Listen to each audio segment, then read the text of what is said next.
Okay. Sir, there's a GC right there, Cliff. Go. It's piers. We got concrete piers and wood piers. Yes, Got sir. the checklist. Check out the checklist. We Yes. got it for everything we need. Yes, sir. All right, you forget some things sometimes. Mm-hmm. So this is going to outline, make sure you hit every single thing. What's the Yeah. foundation, plumbing, electric, painting, Yeah. flooring, everything. So you don't Okay. miss anything. Okay. You want to make sure you Okay. get all your checks. Okay.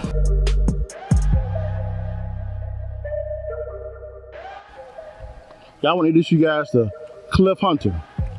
Cliff is a world-renowned flipper. He actually flips. He's also a GC as well. He's a good contractor. When it comes to all of our renovations all over the nation, you'll talk to this guy right here.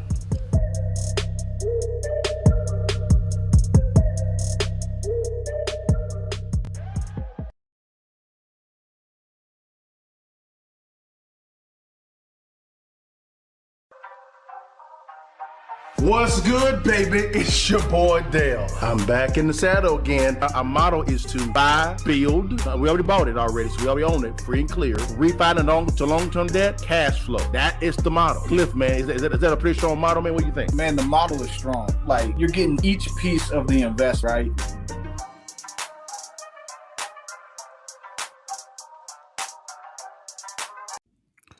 What it do, y'all? It's your partners Dale and Cliff back in the saddle again for another edition of Real Estate Friday Live. I know we've been off for about the last 2 weeks, guys. Man, hey, your boy had to move, so y'all don't shout me down. I'm in my new office space, which is pretty cool, which is great. And man, Cliff been busy as well. But y'all, we back in the saddle. Don't shout us down, baby. Cliff, how you doing? Big time, you tonight, baby? Man, yeah, doing good. Like you said, just busy. Busy. Got busy, everything man. going on, just, but busy is good, man. Busy is good. Busy is good, man.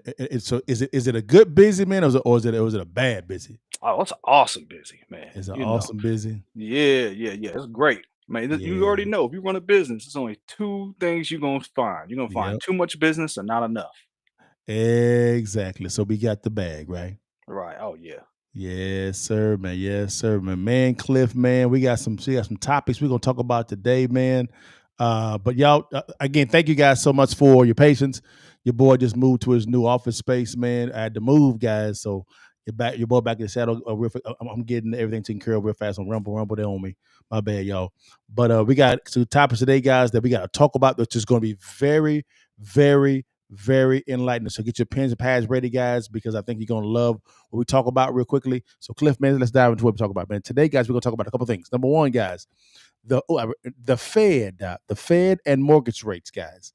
Man, we're going to talk about that. Number two, guys, we're going to talk about also there's a Michigan new housing bill. They got some landlords kind of like, what the hell is going on here? Number three, also there's a housing warning that's going on. What's going on with the housing market? We got a licensed appraiser on the screen. We'll talk about that as well. Number four, we're going to talk about distressed property investing. Because of what's going on, this is becoming the most popular investment strategy right now. It's really the only strategy you should be using right now moving forward, man. So, Cliff, man, let's dive in this real quickly, man. Let's dive first and foremost, man, real quickly into this housing warning and the Fed, man. Y'all, let's first look at the video real quickly of a expert coming on Fox Business talking about the housing market real quickly. I think this is pretty cool for us to dive into real quickly, man. Let me get this right, y'all. My bad, y'all. Let's get it right. That's not right either. What's going? There we go. Bye. Here we go. Let's dive in this real quick. Here we go. Let's get it. Not a day goes by, right? I mean, warnings and concerns about the housing market, they're mounting. Now, this morning in my inbox, Political called this situation a lose-lose. And, well, there have been even more sensational headlines like this one from the Daily Mail saying that realtors have hit the panic button. Now, some parts of the market, the housing markets, have already crashed, folks. I mean, second quarter of 2025, what they call the vacant property zombie report, 1.4 million residential properties. That's up big time, 1.3% of all U.S. homes. Wow. So they're vacant, right? They're zombies. 13 consecutive quarters. Well, this number has been around that level. So, obviously, people drive through these neighborhoods. You see them, you know what we're talking about. And then, of course, this morning, We learned that mortgage applications were down yet again, third week in a row. Wow. And this is refis and purchases. Now, part of the problem is that there are now a lot more sellers. Look at this chart. This is fascinating. A lot more sellers than buyers. All right, 1.9 sellers, 1.45 potential buyers. Now, my next guest has the best insight that I've seen on the street when it comes to these numbers and really the nuance of these numbers. Cliff, before he dives into these numbers real quickly, as a licensed appraiser, right, guys, this is really cool to have a licensed appraiser on the screen. Cliff, what are you seeing in not only in the Texas market but in the global, but in the market nationally from an appraisal standpoint? What are you seeing? Yeah, I mean, it's exactly what the market, what the graph is showing. The days on market are stretching out. I mean, typically you would see like in Dallas. I mean, it was pretty low for a long time. Yeah, You're talking about 30 I'm sorry, 15 to 25 days going on 30. Now you're yeah, starting to see 45 to 60. yeah, I think what's ends up happening is they're just it's a combination between the prices and the interest rates. correct. It's too expensive. Yeah, It's just too expensive. yeah, And so there the not enough buyers going into the market. mhm, And then you have to remember that about a third of buyers are um, second home or third homeowners, correct. meaning they have to sell their home to go into the market. Hmm. I would say 80 to 90% of that market is in a 5% interest rate or lower. So Mm, they're not in a rush to have to move. They don't have mm, to go buy. correct, correct. So, so the people selling are selling to a reduced market. I'll give that 100%. Guys, he's spot on. I'm seeing the exact same thing when it's coming to the market. There's more buyers than inventory right now because people don't want to graduate from a 3-4% up to a 6-7% interest rate. Would you? I would not at all. And because a lot of the surplus, guys, when it comes to inventory, is inventory that is people selling their existing home to the downgrade or upgrade to something bigger, right? Because they had the rates made some sense. Right now, people don't want to do that at all because it didn't make sense from a fiscal standpoint. Also, I don't think we actually have a surplus problem in the sense that we need to build more homes. Cliff, there's 4 million homes vacant. 4 million homes vacant in America. 4 million. So I'm trying to figure out is while those numbers being counted to where it incentivizes for investors like Cliff and I to locate those properties, right? Whether they independently or with a realtor and acquire those homes because those homes right now are liabilities on the property, on the city's balance sheet, the county's balance sheet, and the state balance sheet, and also the nation's balance sheet as well also because what's not being produced is income via property taxes. That's not being produced because no one is staying in that property ain't paying it. Cliff, would you agree or disagree?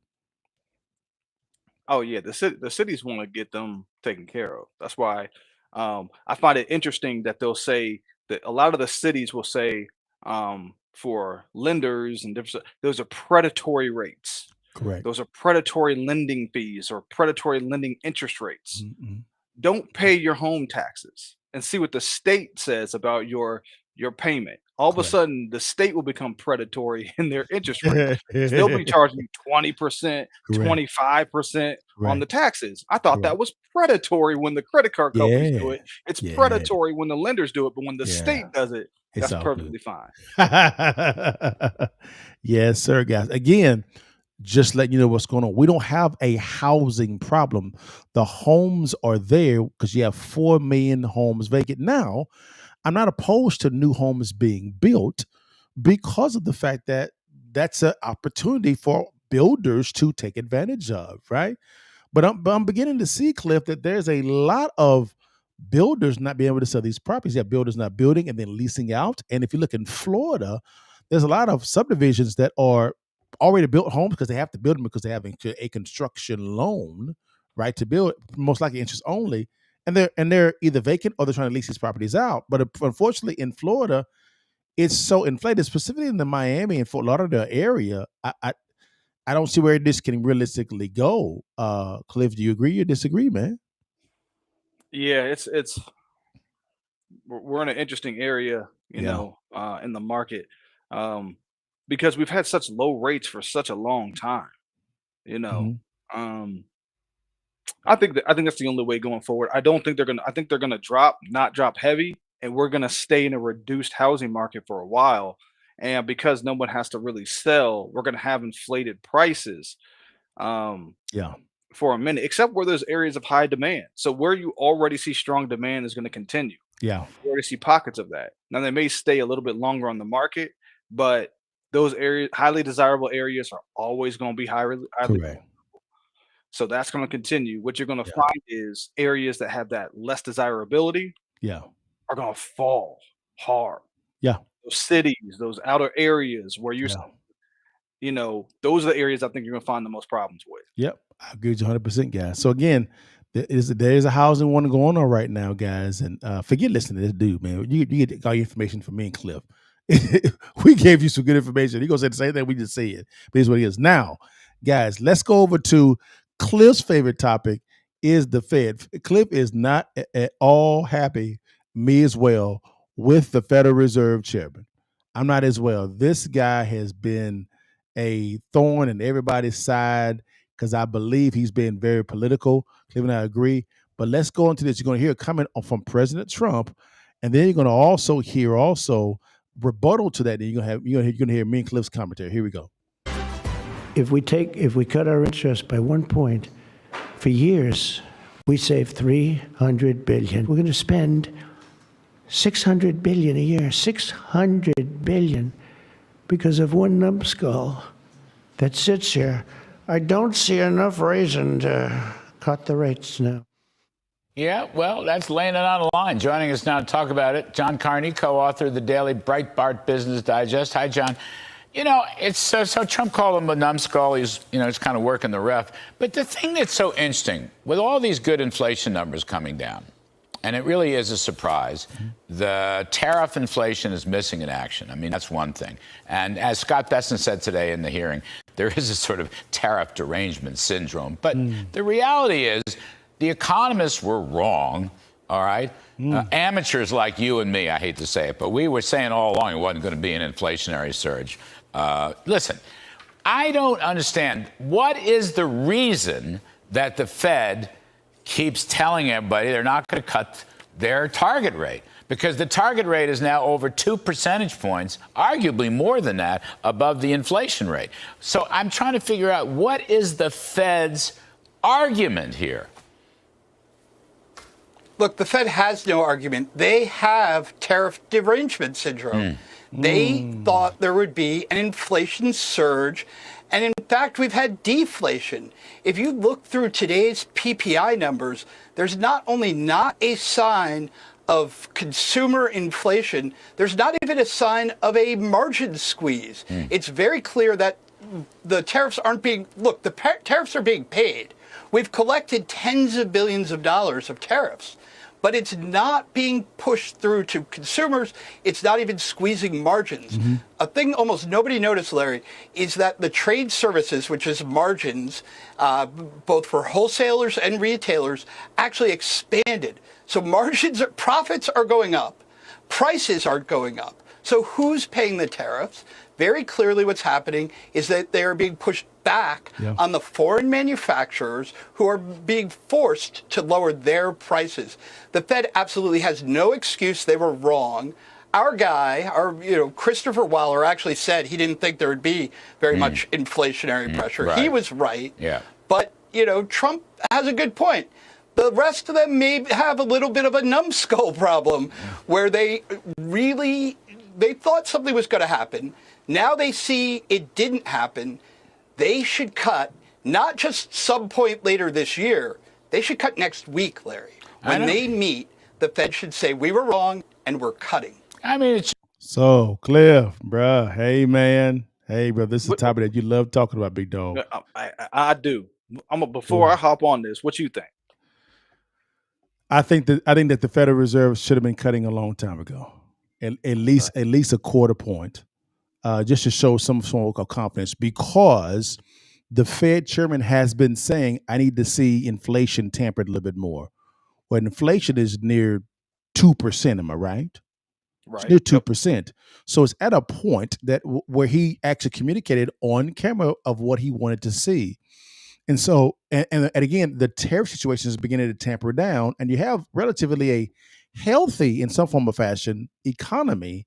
The only thing that's kind of dragging on it is the interest rates, which I believe the Fed chairman has been very political in having these rates stay where they are. Would you agree or disagree? I think to a lot of people, Powell is going to go down as one of the worst Treasury Secretary or Fed, you know, Federal Reserve chairmans that we've ever had. Wow. Because I mean, I would say this: what has he gotten right? Mm. He rose interest rates late, Yes, he did. aggressively. Yes, he did. Then he stopped. Yes, he And did. then he stopped for an extended period of time to say that he needed to see some kind of reduction in interest or That's reduction in right. inflation.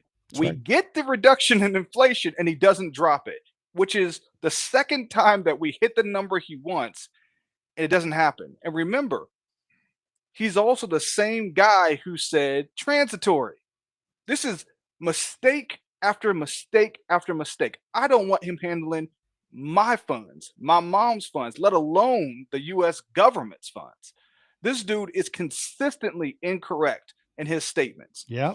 Now, I did follow Janet Yellen, who thinks that we're going to hit 3% inflation this year because of the tariffs. Huh? I think she came out, I think earlier this week, and that's what she said 3% where she has it by this year, not in a year, this year, even though we've had deflation over the last 3 to 6 months. Mm. And I think they are taking that same mindset that they think that the tariffs are going to be so inflationary that they're going to have to hold rates where they are to tamper it down, which doesn't make any sense if your goal is now they're looking into the future and looking at policy. Wait a second. When you originally were not raising interest rates and you saw the inflation was going up previously, Yeah. you didn't look at Biden's policy of No. the deal he passed and say, "Oh, well, that's going to be inflationary, so I'm going to raise interest rates because I think in the future."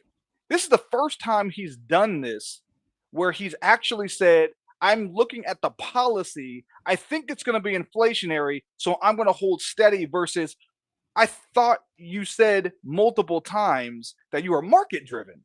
That's not a market driven. Correct. That's a policy driven. Correct. Again, I think he's going to go down as one of the worst Fed chairmen we've ever had. He's inconsistent. He's late. And then he changes his mind consistently. Man, overall, get him out. That's where I'm at. Yeah. He's a smart guy. That's why I believe this is calculated. I believe this is very political for him. It's very political. He's a very smart man. He realistically is. But at the exact same time, I've never heard or seen a Fed chairman talk about tariff policy and foreign policy as much as this gentleman here. That is not your role. Your role is fiscal policy for the United States. Again, fiscal. That's why it's called the Federal Reserve, right? Stay in your lane. This is the reason why I believe that he's being extremely political and to the detriment of the people. He should have had, in my opinion, at least 3 cuts. At least 3 cuts, maybe 2. To say, you know what, guys, we're seeing, since I'm market driven, I'm seeing the market react in this way. Yes, I'm seeing the tariffs kind of have a market play here, so I got to factor that in a little bit. But I'm seeing inflation here is coming down here, is tampering here. I'm seeing the job support here. You're talking about fiscal things, market things, which makes more sense to the average investor, average layperson in the marketplace. Say, you know what? I think that I'm gonna go ahead and I think it's possible to do at least a quarter of a cut and see what actually happens. Cut and see what actually happens. Now, if something blimps up, oh, guys, we got to raise it back up. Then that gives us confidence to like, oh, okay, he knows what he's doing here. But this guy is being extremely political, and he needs to be fired today. He's just. I don't think he's doing anything that me and you can't do. Correct. Because when we originally had the inflation a couple of years ago, when the inflation was going up, he said it was transitory, meaning he had He projected that the future was going to be different. Correct. And so he waited for that to come to fruition. It never did. Mm-hmm. Now it was too late. And now he had to jack up interest rates the fastest we've seen in our country's history. Correct. We doubled our interest rates in like 6-8 months. Correct. Right? Correct.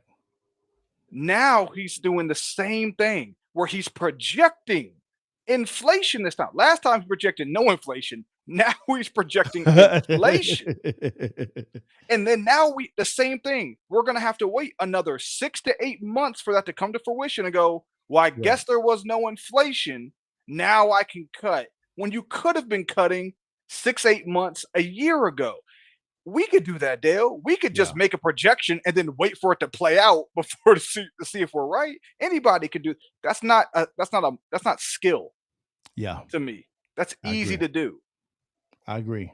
I agree 100% with that. I agree. It's just federal. If we have the honor of the sitting Federal Reserve Chair to watch our podcast, sir, please get out of your feelings and begin to make decisions based on marketability, the market, not your personal preference when it comes to politics.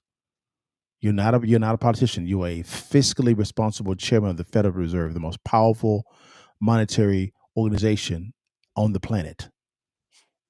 Please get out of your emotions, big dog. Please. I agree. I mean, I think if you dropped interest rates 1.5 to 2 basis points, you would see the market boom in a way that you haven't seen. The money would come. You would see trillions of dollars flow into the marketplace because interest rates would drop from 7 to 5 easily, or even 4.75 easily for a lot of strong borrowers.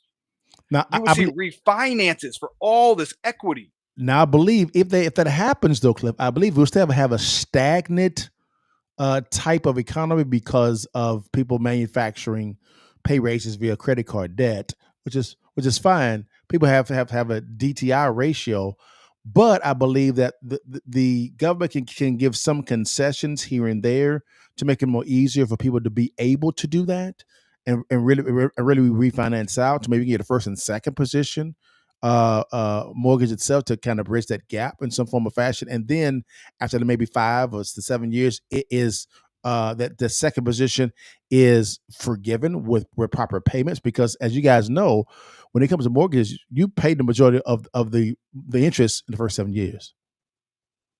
So you become a little bit more creative with the financing, so to speak. Maybe even say, okay, you can do a 40-year term, right? And maybe a 10-year term or 7-year term on the second position, so to speak. Does that make any sense at all, Cliff, or am I off? No, that makes sense. I mean, I'm just thinking the point of, like you said, the people are in bad positions. If the interest rates are lower, you can go back and they can refinance some of that debt. And even if they can't, that puts the bank in a better position to be able to negotiate that debt, work with their clients, because now they have a little bit more cushion to work with. Correct. And it doesn't, like Trump just said, for the government. I mean, we're spending, I think our interest payment is $1 trillion a year at this point. Yeah. I mean, you could knock that off at least 100 billion, if not more, in interest just from them lower. I just don't see the skill set that he's providing to everybody, other than making projections and being wrong consistently. I agree. That part I agree with 100%. I agree with you. So, Fed Chairman, sir, which one is it? Cut it, cut it, cut it, cut it, cut it. Cut it, brother. Cut them rates, baby. Cut them rates, man. Cut it. Now, guys, this right here, Cliff, surprised me. And I can understand the rationale behind this new bill in Michigan, but I understand how it can also be abused.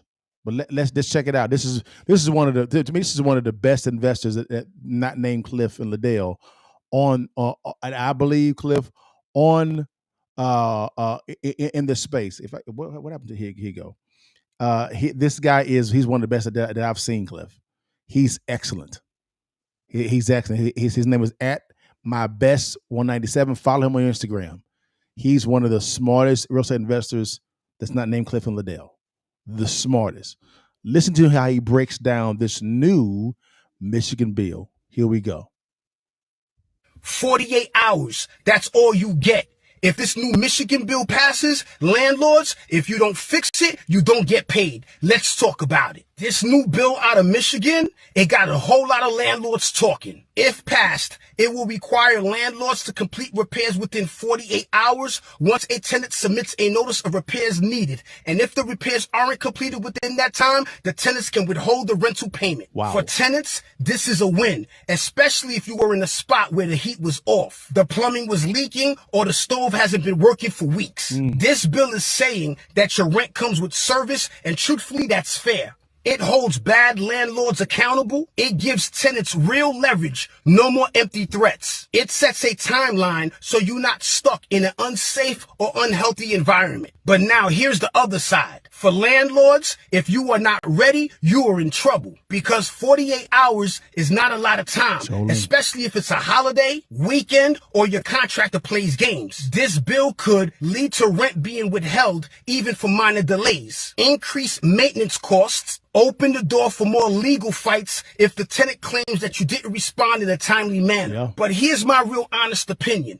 If you're a professional landlord, this bill shouldn't scare you. You should already have a system, a crew, and a responsible plan, because tenants deserve a livable condition. And as a landlord, you're running a business, not cutting corners. But Michigan is a test run, because if this works out, trust and believe other states are going to follow. So landlords, don't wait for a law to force you to do what's right. And tenants, understand your rights come with responsibilities too. Let's not fight each other. Let's both of us raise the standards so that both of us can keep the respect and both of us can be satisfied. 48. So Cliff, man, bruh, you and I talked offline on this one, bruh. What your thoughts on this new bill in Michigan? My first thought is I wouldn't be a landlord in Michigan, and not because I don't do respond. I respond, and obviously want to be responsible with being a landlord. But 48 hours is kind of ridiculous, because he even brought up on his Instagram, a contractor could just not show up, and now you're in a predicament. Secondly, when does what does that 40 hours start? When they make the complaint? Sure. So if they were smart, then why wouldn't the tenant start doing it at 11 o'clock at night? That starts the clock. By the time it hits the morning, 12 hours already hit. Right? So you could do games that way. The other point is, I think this is going to cause more issues, because what's going to happen is the tenant is going to say something's not working, and you're going to say it is working. I went out to the contractor, and is going to say it is working. The water's on. They're going to say no, it's not. Why? Because they don't want to pay rent, because they can't pay rent. So they're just going to say that they're going to make these excuses to fight it. And maybe they're right, maybe they're wrong. I'm just saying you're giving them additional leverage to be able to make complaints to go, well, he never fixed the water. Now, fixed to what degree? The water's on, right? But it has a drip. A drip? You're complaining because it has a drip, so you want to replace the faucet? You replace the faucet. Well, it's still leaking. Look. Why? They don't want to pay rent that month. That's the real reason. So I think you're going to find this more in the courts. You're going to actually see probably evictions double or triple trying to go through the court process, because you have landlords not wanting to play these games. And they're just going to say, no, we're going to file the eviction. They're going to say, well, it's 48 hours. He didn't fix this. And then what's going to end up happening too is you're going to see the contractors start doubling their prices, knowing that this is in effect. Yeah. You covered it all. Let me go to the political end of this. I understand how this could be beneficial to the tenant, and also how this can force landlords to be more to install more processes in place to make sure they're more expedient to meeting the request of tenants. I understand how it can be abused on both sides as well. Here is what I believe the end goal is here. It is to create a legal mess so that who has to step in? The government again. What Cliff just outlaid from a tenant standpoint is spot on, because he's went through it I went through it. We have, and we're in Texas, right? And so what's happening is this here is a tenant could falsify stuff, tell lies, things of that nature. Therefore, because they don't want to pay a lease payment, then what actually happens is the landlord is stuck. The law has him by the throat, unfortunately, and then of course he's curtailed in the courtroom because of this law, and he can't collect his rental payment so that he can actually pay his mortgage. Right? It's a legal mess. So then what happens is the landlord then evicts said tenant. Well, the tenant could say you didn't fix XYZ in 48 hours. So now you have a legal mess now. So now what happens is you have people appealing through their lobbyists to the state representatives and the state senators and the governor.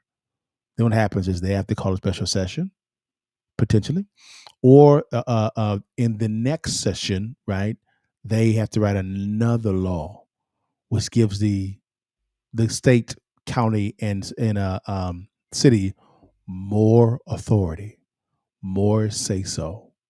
It's a legal mess waiting to happen. Right. Because, I mean, it's a standard that they're setting. And you should respond. Don't get me wrong. You should respond and try to get somebody out there as soon as possible. Sure. And it's Michigan, too. So it easily could be a storm Sure. that you're trying. I mean, you could, and that happens all the time where you try to call a contractor and they play games. They say they'll be out there tomorrow. You call them back tomorrow. Are you there? No. Right. And 48 hours is that's just not enough time to really, Yeah, even if you have. because Cliff, what you're saying is real quick is you're saying that, hey, a storm. Okay, what if there's a storm? Let's say a tornado or a flood. These and this. What if there's a storm where you're mad because of the fact that the landlord didn't get out there in 48 hours? Well, what if he has 18 other properties or 20 other properties, and he had to file a claim with the insurance? I don't know if there's a clause with it that talk about insurance at all. What happens then? There's so much nuances, that unknown nuances that can actually happen in the real estate game. Man, it's gonna be crazy. It's gonna be a legal mess. Yeah, that's what I think. I think it's gonna lead to a lot more evictions because people are gonna try. I promise you, there's gonna be people who try to play the game going, or you'll get that bad tenant who'll claim this for everything. The carpet wasn't completely fixed. The paint wasn't done. The fan is squeaking. Mm-hmm. It needs to get fixed. There's no standard. Yeah. So, obviously I'm not reading it, and I understand. I've been a tenant for a long time, so I can understand you want things repaired, Sure. you want things fixed. Sure.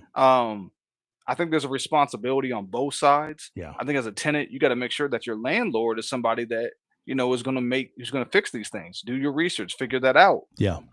Ask them, hey, who do you have fixing the AC? What's their number? Yeah. Who are these AC? Can I get AC's repairman approved by you? Yeah. Right? Yeah. You got to take some responsibility on that side too, because last thing you want to do is be out Sure. AC or anything like that. So Sure. I think it's tough. I think it's really tough. But to say 48 hours, I mean, it's tough to do almost anything in 48 hours. Heck yeah, it is, man. It's severely tough to do something in 48 hours. 14 days, okay. 7 days, okay.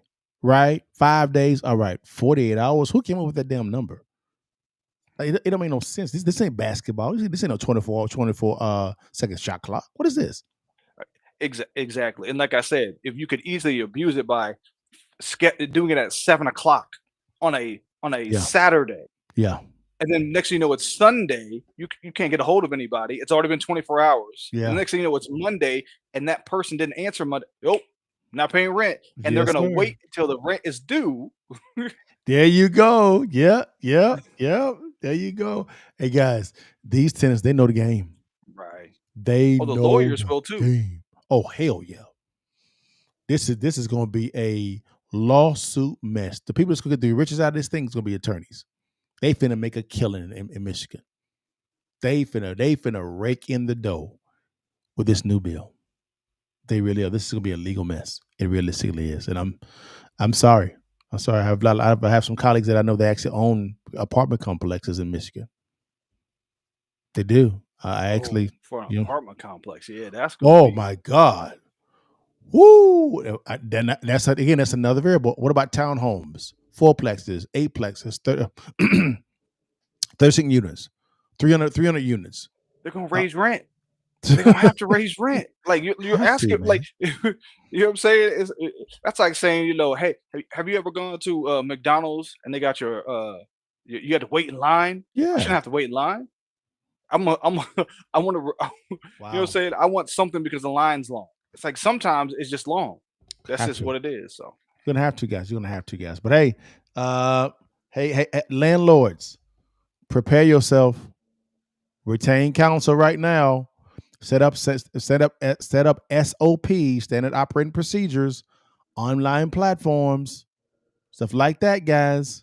Matter of fact, we're working on something right now, Cliff and I, to where we can probably help you out with that. Okay, because it's coming. And if this is perfected in a way in Michigan, I see it happening in California, Oregon, New York, Washington State, Illinois. All liberal leaning states are going to adopt this. All of them. It's coming. yeah. It's coming, guys. Now, because of the uncertain, Cliff, I believe that we should talk about this here, man. Distressed property investing, Cliff. I was down in Lufkin, Texas, looking at one of my properties down there, and I saw a cesspool of properties distress-wise. And I said, wait a minute. And it was in other states as well, also what I call mid-tier towns. Cliff, do you think this is the right market? Right now, I think every market is right for distressed property investing, but do you think this is the ripest time to begin to learn how to locate distressed properties in your city, county, or state? I mean, I think anytime is gonna be the best time. I mean, Yeah, right now is probably the best versus trying to time it. It's yeah, very hard to time anything. It's best to yeah, always be in the market. yeah. Um, I for me, what I like the perfect market for me is a second tier market that's growing. Mm, I like that because you mm, get low prices plus at least some appreciation. There's some people moving in, the population is growing. yeah, Um, I mean, there's a lot of opportunity to do that. That yeah, that's what I would say I like. yeah, Probably outside of Oklahoma.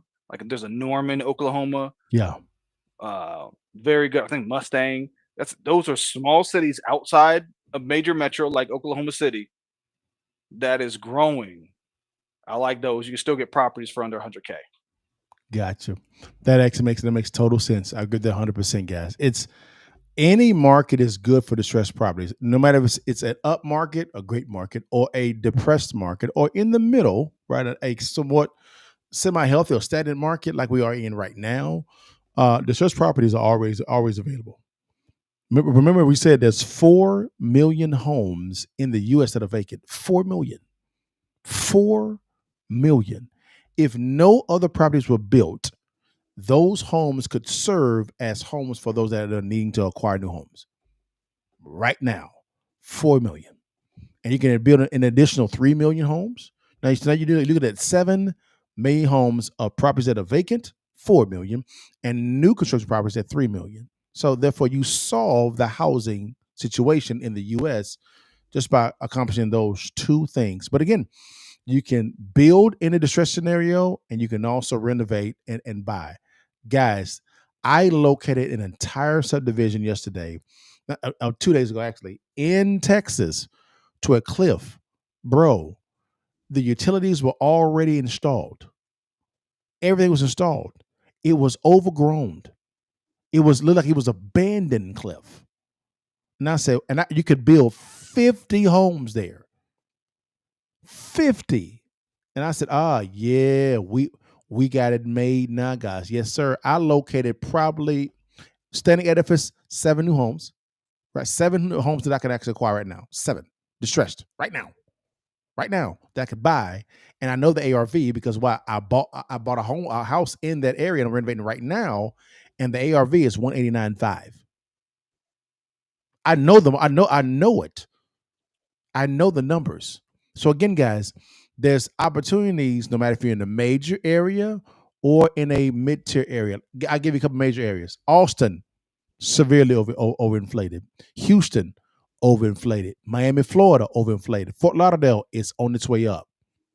Right now, why am I saying these areas? Because during COVID, a lot of the masses flocked to those areas, and I told everybody in 2021 that these cities are going to be overbuilt, and I was right. I was right. So now they're feeling it right now. People cannot afford the rents, Cliff, in Miami right now. They're too inflated. Miami, and there's other cities in Florida that are whole subdivisions are vacant of new construction homes, whole subdivisions. So, guys, there are deals out there. You have to begin to learn how to locate these distressed properties, guys. This is the reason why what Cliff and I like to do is we like to do one thing for everybody as well. We like to give stuff. Oh, wait, I can find it, Holy Ghost. Nope. I think I may have deleted it. Oh, well. Oh, there it is. Guys, we are literally giving away a stressed property investing book, literally giving it away. The reason being, guys, is because of the fact that we believe that the fastest way for someone to turn things around is to learn a new skill. So, guys, scan on this QR code. It's free. Don't cost you that, but it's free. We don't want nothing from you at all. We just want to get you the information. Scan on this QR code to go and download the free distressed property ebook. It's free. Don't want nothing from you at all. Nothing. Zero. Free. All right, guys. Or if you can't scan the QR code, or click on the link below in the show notes, direct message me the word, right? Not in the chat, but literally send me a message, direct message. The word real estate is on the keys right there on the screen. And our team will get you out the exact same link for you to download it today. It is free. Completely free. Think you want to say anything about this at all, man? No, man. Like, if someone's giving you information, take a look. Especially if it's free. I mean, we just put a lot of knowledge into it. I mean, we've done a lot of deals. We've been through it. I mean, there's really not too much I ain't seen. Um, you never know. You get them 1 out of 100 type situations. But we've seen a lot of things, and man, you'd be amazed what a couple properties can do for you. Yes, you will, guys. And also, guys, take a look at this young man on my right, or whatever you're looking left for him maybe. He's next to me. Here's what it is. He is a licensed appraiser, right? Cliff, when it comes to real estate investing, how often do investors get access to appraisers? Man, almost never. Almost never. So is it wise to conclude if you have access to some form of investor, you should really take advantage of it? Oh yeah, absolutely. Learn as much as you can. Guys, if you need to talk to Cliff about your property, single-family residence, commercial apartment complexes in Texas or other areas, go to hunterappraisal.com. Hunterappraisal.com, guys. There's no time for Cliff to talk with you about it, and maybe even appraise your property. Cliff, tell him about what's going on. Talk to him. Oh yeah. Go to hunterappraisal.com. We'll be able to help you out if you're looking for an appraisal or even consulting. Starting to do that a little bit more for a lot of investors who just call me for their portfolio. Um, just trying to figure out what's going on in the Dallas market. A lot of times it's out of state investors who are trying to understand the Dallas market or even the Texas market. We're expanding out to Houston, San Antonio, and Austin. So we're in multiple cities and doing appraisals all over. So just reach out to us at hunterappraisal.com. Give us a call, email us, contact us any way you need to. We'll be able to hook you up with just insight to what's going on to the market and be able to do an appraisal for you to see what an individual property is worth. Correct, guys. Real estate, we got hunterappraisal.com, hunterappraisal.com. Also, guys, lastly, people have been asking about the Cash Flow Club real estate community. It's coming. It's coming, guys, and we're designing something called the Deal Flow Board. It's coming, guys, because we get a lot of deals coming across our desk. Am I right, Cliff? Yeah. Do we buy them all? No. So here's my question to you guys: what if you had access to these deals that we don't buy not because they're bad deals, it's because they may not fit what we want the area itself, or the specs that we actually want, but it may fit well for you.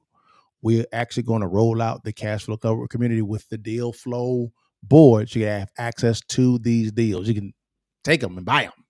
It's real simple, guys. So that's it. Cliff, you want to say anything about that at all, Cliff, or no? No, man, that's it, man. We good, man. Just check us out. Check us out. But guys, man, thanks so much for your time, man. Cliff, what do you say all the time, Cliff? You are one what? You're one deal away.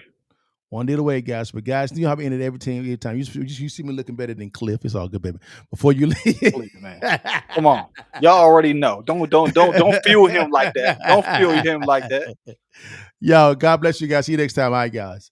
Peace. Walk me through everything, but let's start from the beginning. How'd you get into this space? Well, when I was 17 years old, my Uncle Gary, who still lives to this day, introduced me to a concept called passive income. Okay. And I said, oh, Uncle, what's that? Yeah. He said, something that you do one time, but you get paid over and over again. I'm like, why am I trying to go to college? I want to know how to do that. Gotcha. And so while I was in college, I began to look at business models that generated passive or residual income. One of them was real estate, because everybody and their mama actually had it, from Robert Kraft, Jerry Jones, all the billionaires actually had real estate in their portfolio. So I began buying real estate while I was in college. The first deal that I did, I made $3,500. And in college, that's a big time. In college, you broke. For sure. College. For sure. Then I went from $3,500 to $10,000 to $26,000, and now $35 million worth of real estate. For me, business is always about solving someone's problem. Whenever you're buying a real estate transaction, the one thing I look at is, what's the pain point? Why you want to sell for? And typically, I like buying properties below wholesale. I never buy properties at retail. That didn't make sense to me at all, because I'm planning for the worst case scenario. Each and every deal that I actually acquire, I actually take home cash when I actually acquire it. Wow. Every single time. If you wanted to know how successful real estate investors make money with their acquired real estate and not when they sell it, click on the link below or swipe up and download our free ebook, Distressed Property Investing. The blueprint is in the ebook. Stay blessed, holla at your partner, and download the ebook today.